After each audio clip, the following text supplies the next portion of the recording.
Hello, my name is Edward Brown of the CoreEdge Image and Charisma Institute. Today I want to talk about why are the Republican candidates for president not charismatic and how they can actually enhance their charisma. Whether you are running for president of the United States, building a business, selling a product or service, your ability to woo and bring people in will be tantamount to your long-term success.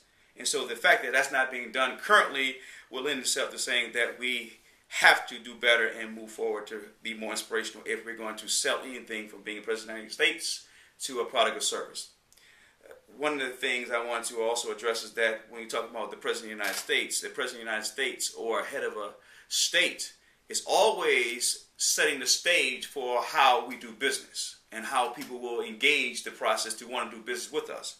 So as an icon or as a figurehead, the individual has to be engaging enough on the world stage for a brand so that people want to do business with that individual or that particular country or state. First and foremost, it's important to have a compelling or inspirational message. When you're inspirational, people tend to want to involve themselves in your reality. When you talk about hope or yes we can or it's a hard challenge but with us coming together we can do this, that always works well because people want to be inspired by something bigger than themselves. When you create that kind of reality, then people become engaged because they've stopped believing that they can do it. One of the things also to note in that idea psychologists have pointed out and people have talked about it and wrote about it is that we are driven as human beings by emotions, and we justify our emotions through reasonability or rationale. And so don't ever think that somehow you're above all that, no matter how intellectual you think you might be, that we're all tied into a sense of we believe based on the connection of the emotionality of the message and what people are saying to us and how they make us feel about that message. Secondly, the message has to be consistent. You have to say it again and again and again. If it's the economy, you got to talk about the economy. If it's the financial fallout in the housing or financial institution debacle, you got to talk about solutions to that problem. Whatever that problem you're trying to solve, you have to talk about it again and again and again because repetition does hit home in a world that is chock full of noise from all angles and all directions.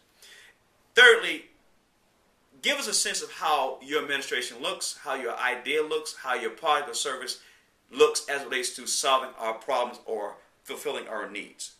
When you have a sense of how this looks, here's where we are today and how it will look if you take this product, use this product or service, then we start engaging in the process. One of the things President Obama did in his initial election was he gave us a sense of how he would look as president.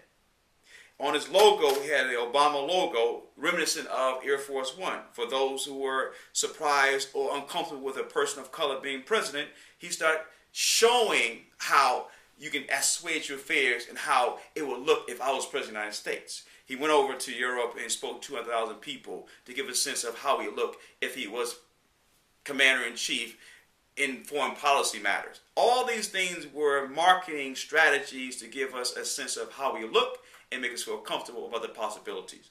Anytime you are addressing audiences to sell your product or service or become president of the United States, you have to have a compelling message, you have to be consistent in that message, and you got to give us a sense of how that message looks when it's manifested from a pragmatic, real perspective. If you can do those kind of things, not only can you be president of the United States, but you can sell your product and services successfully over a period of time. If you want more information on how to be more charismatic, persuasive, and influential, there's a website link below. You can tap into it, sign up for the information, and you'll receive regular updates on the information we provide and uncover as we continue our work in the charismatic field.